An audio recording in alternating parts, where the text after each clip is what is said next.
Bismillahirrahmanirrahim. Em nome de Deus, o Clementíssimo, Misericordiosíssimo. Muito obrigado a você, amigo telespectador, amiga telespectadora, por estarem conosco em mais uma edição do programa As Chaves do Paraíso, um programa que sempre traz informações, novidades, a interpretação corânica e islâmica sobre fatos da nossa realidade. É com muita alegria que começamos o programa hoje falando do lançamento de um livro que foi lançado por três amigas muito queridas que estão sempre conosco aí. O livro Laila, a Menina Síria, esse livro que foi lançado recentemente em Curitiba e que foi escrito pela Cassiana Pisaia, pela Rima Awada Zahra e pela Rosi Vilas Boas. Esse livro foi lançado pela Editora do Brasil e traz um pouco da experiência, não é, dessas três estudiosas a respeito da questão migratória, da questão do preconceito, né? Infelizmente no nosso país, no Brasil, nós vemos que nos últimos tempos aí esse discurso xenófobo e que muitas vezes leva até a ações de agressão contra imigrantes, e nós falamos aqui no programa sobre algo que nos toca muito pessoalmente contra os imigrantes sírios, né? Então é muito importante conhecer, dialogar, debater, para que nós possamos quebrar esse preconceito e que nós não venhamos a assistir no nosso país situações tão tristes que aconteceram ao longo da história em nações, por exemplo, como a Itália fascista, a Alemanha nazista. Esperamos que isso não aconteça no Brasil. Então, Laila, a Menina Síria, que é um livro produzido por essas três queridas amigas, já está disponível aos leitores, né? Você pode procurar no Google lá, digitar o nome do livro. Também está disponível na Livraria da Vila, lá no Shopping Novo Batel, na capital de Curitiba. E você, que é de outras cidades, de outros estados, e até mesmo você que nos acompanha de outros países, pode, não é, pelos mecanismos de busca aí na internet, chegar e também solicitar o seu exemplar de Laila, a Menina Síria. Desejamos a Rima, a Rosi e também a Cassiana, que já estiveram conosco no programa, já falaram conosco, não é, sobre os livros que elas escrevem com muita competência, muita habilidade. Nós esperamos que Allah subhanahu wa ta'ala dê muito sucesso a elas nessa empreitada na área da escrita, da literatura, e que outras produções, outros livros venham em breve, se Deus quiser. Querido amigo telespectador, querida amiga telespectadora, este mês de Safar, que está chegando já ao seu final, é um mês muito rico em datas especiais. Nós já tivemos a nossa liderança religiosa conosco aqui, falando sobre algumas dessas datas, e uma delas nós devemos enaltecer em especial, porque ao falar dessa data, nós estamos lembrando daquela que é, sem dúvida, a maior personalidade histórica, religiosa, espiritual de todos os tempos, de todas as eras e de todos os mundos. Nós no mês de Safar lembramos al-Wafat, ou seja, o falecimento do selo dos profetas, do mensageiro de Allah, Muhammad ibn Abdallah sallallahu alaihi wa sallam. Deus o abençoou e a sua família e o saudou. São duas datas muito importantes envolvendo este personagem ímpar na história da humanidade. O nascimento do profeta, do qual nós sempre falamos aqui no programa, e o falecimento dele também é um momento de relembrá-lo, porque o falecimento dele em si, assim como toda a vida do profeta, nos ensina muitas coisas, né? Vamos falar inicialmente de quem foi Muhammad ibn Abdallah, o selo dos profetas. Muhammad nasceu na região do Hijaz, que corresponde à parte mais ao sudoeste da Península Arábica, hoje ocupada por um país denominado Reino da Arábia Saudita. A cidade de Meca, a época em que nasceu o profeta Muhammad, Deus o abençoe, a sua família e o saudou, era uma cidade muito importante da região. Era como se fosse a capital econômica da região do Hijaz. Por quê? A cidade de Meca abriga desde tempos imemoriais um templo chamado Kaaba. E a época do nascimento do profeta Muhammad, a Kaaba ela continha ídolos de todas as tribos árabes que populavam aquela região. Os árabes, à época do nascimento do profeta Muhammad, eram um povo pagão. Havia na região da Península Arábica também tribos árabes cristãs e tribos árabes judaicas. Mas a grande maioria das tribos era pagã, ou seja, cultuava deuses como os antigos deuses da Babilônia, Baal, cultuavam as estrelas, cultuavam a lua, cultuavam o sol. E a Kaaba sagrada continha os símbolos de cada um desses deuses. Uma vez por ano, no mês de Dhul Hijjah, que correspondia ao 12º mês do calendário árabe e que foi incorporado ao calendário islâmico, é também o 12º mês do calendário islâmico, os árabes se reuniam na cidade de Meca para fazer a sua peregrinação. E o membro de cada uma das tribos fazia as suas circunvoluções em volta da Kaaba para cultuar o seu Deus específico. O profeta Muhammad sallallahu alaihi wa sallam não se sentia confortável com essa situação, porque para ele era inconcebível que uma imagem, uma estátua, tivesse poder sobre os seres humanos. Ele não concordava com essa visão pagã. Ele não concordava com a ideia de que aqueles ídolos materiais pudessem reger os ciclos da natureza, pudessem ter criado o universo do jeito perfeito que o universo é. E ele se retirava, eventualmente, para as colinas que circundam a cidade de Meca para refletir sobre essas e outras questões. O profeta Muhammad era uma pessoa extremamente inteligente. Apesar de não ser letrado, ele tinha uma inteligência ímpar que se sobressaía entre todos os demais. E foi por esse motivo que uma viúva muito rica da cidade de Meca, chamada Khadija bint Khuwaylid, nomeou Muhammad o chefe das suas caravanas. Muhammad, então, liderava as caravanas de Khadija para Bilad de Sham, a região da atual Síria, e para outras regiões do Oriente Médio, levando e trazendo mercadorias. E Khadija tinha uma grande confiança na capacidade administrativa deste então rapaz. O profeta Muhammad, desde muito cedo, ele demonstrou também grande competência, grande senso de justiça e grande equilíbrio nas observações e nas conclusões racionais sobre questões do dia a dia. Foi por esse motivo que ele foi procurado, e era procurado, pelos líderes de Quraysh, pelas pessoas que habitavam a mesma cidade, para que ele emitisse a sua opinião a respeito de contenciosos comerciais, jurídicos, pessoais, familiares, pois as opiniões de Muhammad eram sempre opiniões muito ponderadas. Muhammad, portanto, era detentor de um conjunto de qualidades pessoais que faziam com que ele se destacasse entre os seus conterrâneos, entre as pessoas que compartilhavam da sua companhia. Eis que um dia, quando ele se retirava para a montanha de Hira, nas imediações de Meca, para fazer as suas costumeiras meditações a respeito dessas questões todas, ele recebeu a visita do arcanjo Gabriel. E desse dia em diante, a história da humanidade mudou para sempre. Este foi o dia da revelação al-Wahi, quando o profeta Muhammad, então, é incitado pelo arcanjo Gabriel a recitar o Alcorão Sagrado. Iqra, ordena o arcanjo Gabriel. Iqra, em árabe, significa lê. E o profeta Muhammad, atônito, diante daquela presença espiritual muito intensa, ele diz que não sabe ler. E o arcanjo Gabriel repete, Iqra. O profeta Muhammad diz, mas eu não sei ler. E pela terceira vez, o arcanjo Gabriel ordena: Iqra.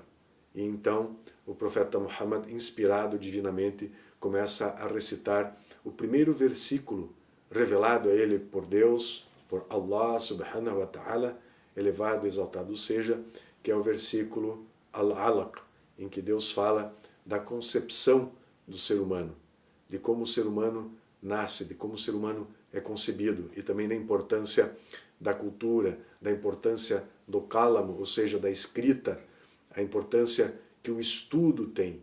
E esse que é um dos grandes mandamentos deixados pelo profeta iletrado, a importância da busca pelo conhecimento, a importância da busca da leitura, a importância da discussão lógica dos assuntos. E é por isso que nós dizemos, nenhum tema, nenhum assunto é tabu dentro da religião islâmica. Tudo é passível de discussão lógica. Claro, o Islã tem os seus dogmas, o Islã tem as suas crenças e as suas práticas, mas tudo é passível de debate, desde que esse debate aconteça de maneira lógica, de maneira racional e de maneira respeitosa. Esse, então, a gente pode dizer que é um dos primeiros grandes legados deixando por este homem sensacional. Todos nós devemos buscar o conhecimento. Existe um dito célebre do profeta Muhammad sallallahu alaihi wa sallam, que é o seguinte: buscai o conhecimento, nem que seja na China. Veja, à primeira vista, um dito muito singelo, muito simples, mas hoje em dia, com as facilidades dos transportes, a aviação, a navegação, viajar à China não parece ser algo tão complicado. Imagine o que era fazer uma viagem dessas na época do profeta Muhammad, em que os meios de transporte eram muito limitados. Então, quando ele diz que nós devemos buscar o conhecimento, nem que seja na China, isso significa que nós devemos buscar o conhecimento, nem que isso exija de nós um grande esforço pessoal. E normalmente a busca do conhecimento leva a isso, né?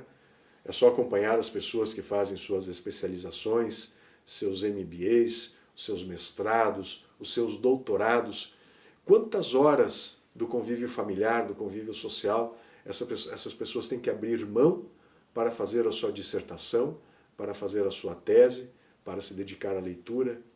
Então, realmente, a busca pelo conhecimento exige um esforço, um empenho pessoal muito grande. E o profeta Muhammad sallallahu alaihi wa sallam, que era iletrado, mais do que ninguém, tinha plena consciência do valor que a educação, que as letras, que a leitura e que o debate racional tem para o crescimento do indivíduo e da sociedade. Por todas essas qualidades, por ter sido considerado al-insanu kamil, ou seja, o ser humano perfeito, Muhammad sallallahu alaihi wa sallam foi escolhido para ser o mensageiro de Deus, o derradeiro mensageiro, o derradeiro profeta, que não só reconheceu a validade de todos os livros sagrados revelados antes do Alcorão, mas também os aperfeiçoou. Por isso que nós dizemos, existem muitos pontos de contato entre a crença islâmica e a nossa escritura sagrada, o Alcorão, com as demais crenças monoteístas, ou seja, o judaísmo e o cristianismo, e também com os livros sagrados destas duas grandes religiões, a Torá hebraica e o Evangelho. As pessoas muitas vezes se surpreendem com isso, mas para nós muçulmanos isso não é surpresa nenhuma.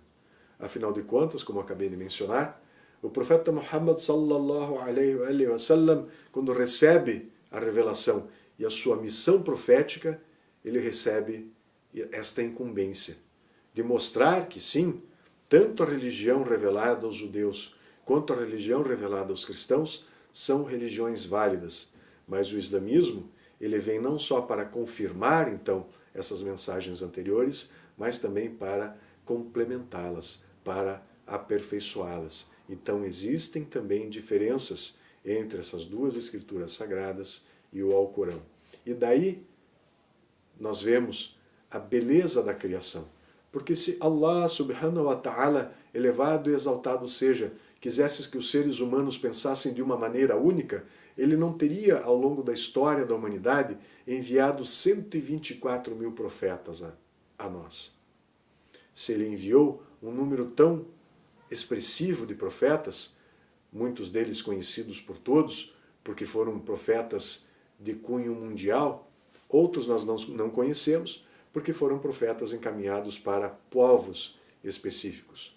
Mas nós podemos citar os grandes profetas que são comuns às três religiões abraâmicas, como Adão, Abraão, Moisés, Jesus Cristo e o próprio Muhammad, sallallahu alaihi wa sallam, ou seja, os 5 grandes profetas enviados à humanidade.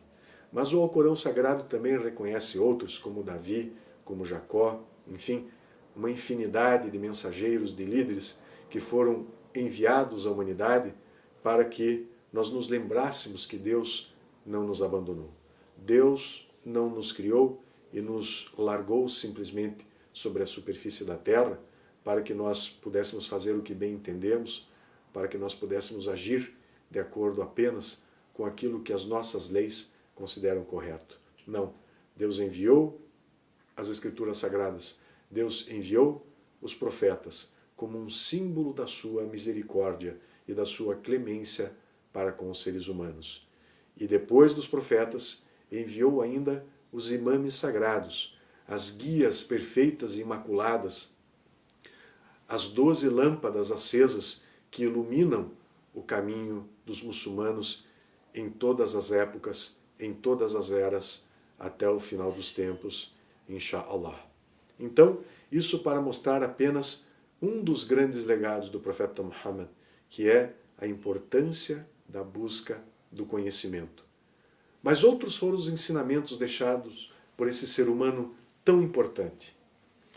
O profeta Muhammad sallallahu alaihi wa sallam, à medida em que divulgava a mensagem do islamismo, à medida em que divulgava a mensagem da crença em um Deus único, à medida em que, portanto, se chocava com a crença pagã, ele também recebia resistência. Afinal de contas, sendo Meca um grande centro receptor de turistas que uma vez por ano acorriam à região para fazer as suas circunvoluções, é de se imaginar que esses caravaneiros, que esses peregrinos, que esses crentes, mesmo pagãos, eles necessitavam de víveres, eles necessitavam do alimento, eles necessitavam da bebida, eles necessitavam da pousada. Em função de tudo isso, Meca foi se tornando ao longo dos séculos um grande entreposto comercial, um grande centro de encontro dos comerciantes da época e da região. Sem falar que Meca estava no centro nervoso de ligação entre o Extremo Oriente, a China, o Japão, e a Europa, entre o Extremo Oriente e a África, e entre o Extremo Oriente e a região do Cáucaso. Tudo isso conferiu, especialmente às tribos que dominavam a cidade de Meca, em especial a tribo de Quraysh, um grande poder econômico e político. E quando o profeta Muhammad sallallahu alaihi wa sallam começa a divulgar a mensagem do verdadeiro monoteísmo, é claro que essa ideia se tornou subversiva, se tornou perigosa e despertou a atenção dos poderosos da época, que empreenderam, aos poucos, uma campanha difamatória e uma grande perseguição ao profeta Muhammad.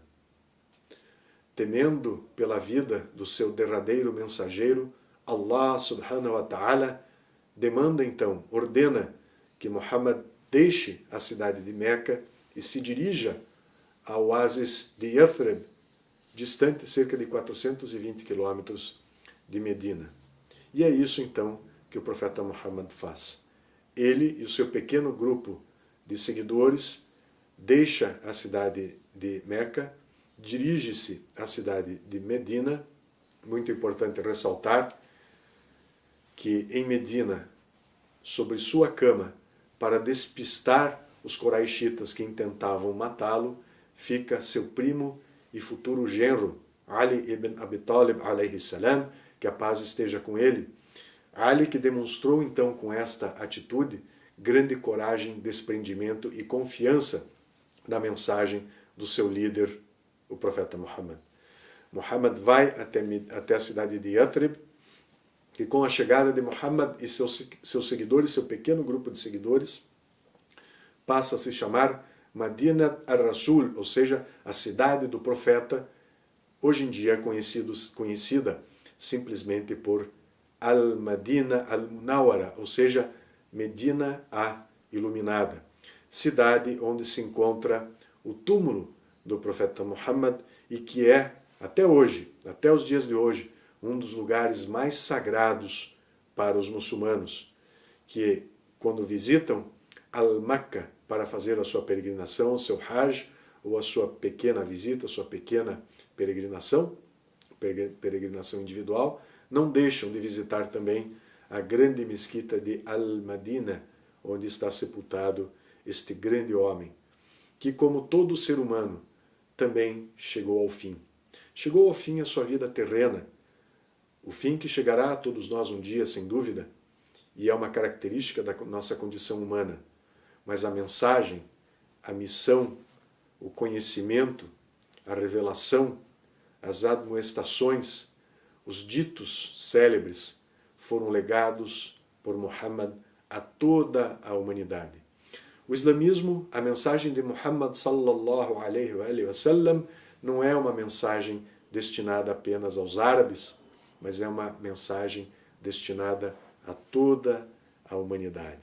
O Alcorão Sagrado, escrito no idioma árabe, ele traz uma mensagem que toca a todos nós. E é por isso que o islamismo hoje é seguido por 30% de todo o universo de muçulmanos no mundo, 30% são árabes apenas.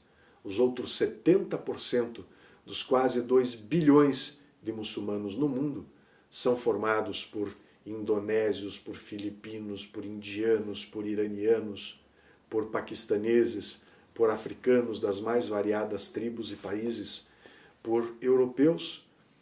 O número de reversões hoje ao Islã, tanto na Europa quanto na América, cresce dia a dia. E isso nos deixa muito felizes, porque nós sabemos que a mensagem de Muhammad e a mensagem do Alcorão Sagrado, ela não foi revelada a um povo eleito. Eleitos são todos aqueles que escolhem as-sirat al-mustaqim, ou seja, a senda reta, que se submetem à vontade divina e que a partir deste momento, então, em que se submetem à vontade divina, encontram o reino da felicidade neste e no outro mundo. Chegamos ao final, querido amigo telespectador, querida amiga telespectadora, de mais um programa Chaves do Paraíso, falando hoje sobre a vida e a obra deste grande personagem que nos legou um tesouro tão importante que é a religião islâmica. Se você deseja conhecer mais sobre o profeta Muhammad, a sua mensagem, sobre o seu grande legado, não deixe de acessar a nossa página na internet www.ibpr.com.br, que é o site do Instituto Brasileiro de Estudos Islâmicos.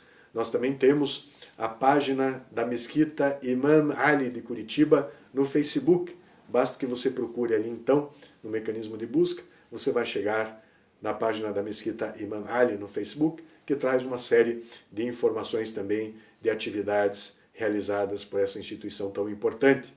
Nós também temos a página do Grupo Escoteiro Brasileiro Árabe de Curitiba, o GEBAC, também no Facebook. E não deixe de enviar sua crítica, sua sugestão, o seu comentário para o nosso e-mail ibpr@ibpr.com.br. Lembrando que nós temos este e outros programas As Chaves do Paraíso no canal da Sociedade Beneficente Muçulmana do Paraná no YouTube. Basta que você entre lá também, procure Sociedade Beneficente Muçulmana do Paraná. No canal da Sociedade nós temos todos os nossos programas à sua disposição. Wassalamu alaikum, que a paz esteja convosco. Salawatun, salawatun, salawatun.